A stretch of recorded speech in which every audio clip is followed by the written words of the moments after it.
There was a time when I was younger and there was a girl that I absolutely adored. I thought she was incredible, I thought she was beautiful, I thought she was stunning. And we went to a festival and I had a chance with this girl to the point she was backing up on me. I absolutely shat myself. I was scared, I was afraid, and I couldn't even interact with this girl at all. I couldn't even talk to her, I couldn't even speak to her. She asked me a simple question about 10 minutes later after she realized, oh, this guy ain't gonna do nothing. And I couldn't even respond. I didn't know how to respond. I was panicking. I just didn't know how to interact, and that was only about 5 years ago now. I didn't know how to interact and what to say. I didn't know what to do. And I guarantee, weirdly enough, a lot of you guys can relate to this as well, where you can't interact with a girl and you can't speak to a girl because you're so nervous and afraid in yourself, and you care too much about them and what they have and how they look and what you could get off the back of them. You could get out with them, hook up with them, all this stuff. That you are so much in your own head that you can't even have an interaction with that person or even make that happen because you're so scared and afraid of fucking it up because you put them on this massive pedestal. And I want to make this video for you lot to start to build some confidence in yourself in this area, because I've written down quite a few points on how to actually build confidence in this area, because I never used to have confidence at all in this area. Literally the worst, I feel like, out of everyone, out of all the people I knew. Probably one of the worst, which is crazy. And now I'm able to get in conversations and stuff with ease and not even overthink it too much, which is such a beautiful thing. The first thing I want you to identify is, where does your trauma and where does your pain actually stem from? Why are you so unconfident? So for example, with me, I had a person in my life who was extremely belittling all the time, belittling me all the time, to the point subconsciously it affected me over time, to the point I couldn't even get out of my head, to the point it's still in my head sometimes now. And it's crazy because even I've got to a point now, I've had loads of compliments and loads of positive things said about me and all this stuff that people never thought they would have heard, and I never thought I would have heard. Because them negative beliefs are ingrained in me, subconsciously I'm not as confident as I could be.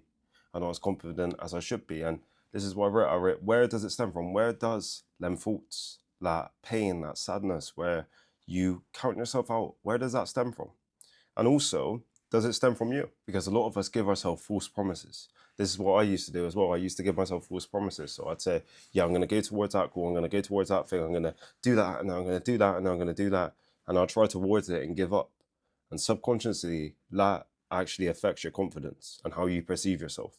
Subconsciously, that will affect you because you are telling yourself you're going to achieve something and you just give up. So subconsciously, you're going to think, actually, I'm a bit of a loser. Actually, I'm a bit shit. Actually, I'm a bit terrible. How would you combat that?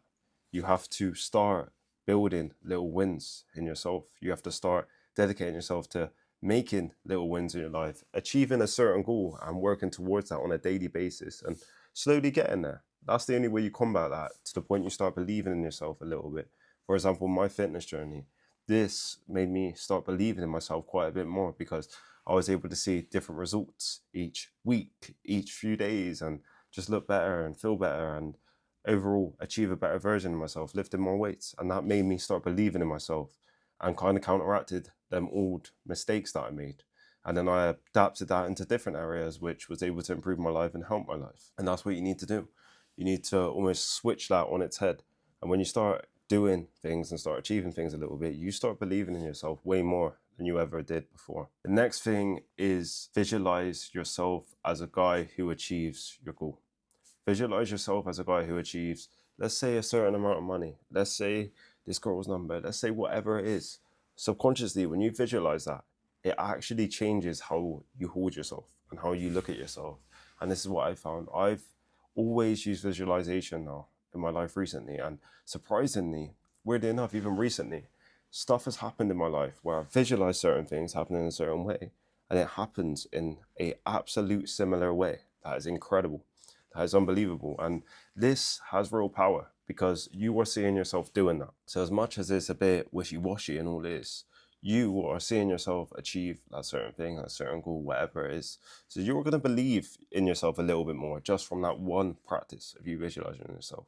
And when you go up on the energy of you visualizing yourself doing this and whatever it is, you hold yourself with more confidence. Therefore, you're able to do better in that interaction, lead it better, and make a better interaction out of that. Next thing is body language. How is your body language? Like genuinely, how is your body language when you're in interactions, when you're walking up to someone, when you're walking about in general? How is your body language? I've been told by a lot of people my body language is quite confident, and people kind of dislike that sometimes, but also people really envy that, and they say, oh yeah, you've definitely got loads of confidence and all this stuff, when it is literally my body language. I try to hold myself with quite good body language, like chest up a little bit, head up, because it makes me feel better. And that's the thing, it makes you feel better. This is what people neglect. It actually makes you view yourself better with more confidence and feel better, which is only going to help you in interactions. It's only going to help you with speaking to women and speaking to people. It's only going to absolutely help. It's not going to hurt you at all. You got to have that confident body language. And if you want these things to work out, you got to have confident body language. If you want people to take you serious, you got to have confident body language. I know people who have terrible body language and they just get stepped over, absolutely stepped over just because of their body language. They could be big, they could be fucking 6'4" and massive, but they get stepped over because of how they are, because their body language is down like this, and their shoulders are shrugged forward, and they don't walk with any confidence, so they get walked over. The next thing is self-talk. How do you talk to yourself? People neglect this. How do you talk to yourself? So let's say you sit down now in a quiet room. How are you going to talk to yourself? Because a lot of people, and this is what I used to have, will tell themselves that they're shit and they're terrible and they're not good enough. They tell themselves, oh yeah, I'm terrible, oh you're shit. You done that wrong. You done that thing wrong. You done that thing wrong. And you got to kind of change this. And how would you change this? Repetition. Repetition. That's the only way you change it. Repetition of creating new thoughts. New thoughts of you saying, no, I'm good enough. I'm good enough. I'm good enough. I can achieve that. I can achieve that. I can achieve that. Affirmations is you just telling yourself. This has an effect on the brain. People don't want you to know this, but it really does have an effect on your brain. And especially, let's say, in a confidence sense of you going up, you talking to someone, if you're telling yourself, oh, I'm good enough, I'm able to have a good interaction, I'm able to make this person laugh, make this person smile, how different is that going to be in comparison to a guy who's telling himself he's shit and he's terrible? How's that interaction going to be? And then if you combine the body language with each of them, let's say you got confident body language and you got positive self-talk, and you're telling yourself, oh yeah, I can get up, I can talk to her, I can make her have a good time, I can make her laugh. And you compare that to a guy with shit body language who's telling himself he's shit, how different are the interactions going to be? They're going to be so different. Don't neglect this, man. Your self-talk's very important in every area, in every challenge you face. If something goes wrong and you tell yourself, actually, I can get back from this, I can improve from this, I can get better from this, that's so much better than you giving up and you saying that you're shit and you're terrible. The next thing is going to be build up interactions, because too many guys don't have enough interaction. They don't have enough interaction, and it's this generation we're in. It's this generation we're in 100%. We don't have enough interactions with people. It's only me recently, in the past 2 and a bit years, where I've got enough interactions, I feel like, to be able to talk to people and be comfortable in conversations and talking to people. It wasn't like that before because I was just on my phone and to myself. And this generation's like that. You got YouTube, you got all these things where you're just by yourself watching someone and you're not interacting with people. As much as it may help you, you're not interacting with people. Build up the interactions. Build up the interactions anywhere. Let's say you're going for a walk, because that's quite an easy place to have interaction. Say you see a girl walking her dog. Say good morning. Say good morning. Lovely weather. Something like that. Just a simple little interaction. Let's say you go to a shop. You speak to the cashier. You're like, how's your day been? Has your day been good? And then they have a brief interaction. They want to be asked how their day is sometimes, especially if they're struggling and they're not having a good day. They want that as well. You build up these interactions. You're out on a night out or whatever. Let's say you didn't get much attention because, let's say you hadn't took care of yourself or whatever. Just go up and speak to some people. Go up and speak to a girl at the bar. She might just want a drink, but just speak to her and don't buy her the fucking drink. Just speak to her and have a good interaction. Just have a good conversation. And then start understanding. It might not go incredible, it might not go well, but at least you tried. And when you start building up these interactions whilst improving yourself, getting in the gym, building some muscle, leaning down, getting in better shape and working towards your goals, you're going to be in an amazing position. And that's going to be a true message in this video. Hope you all got a lot of value.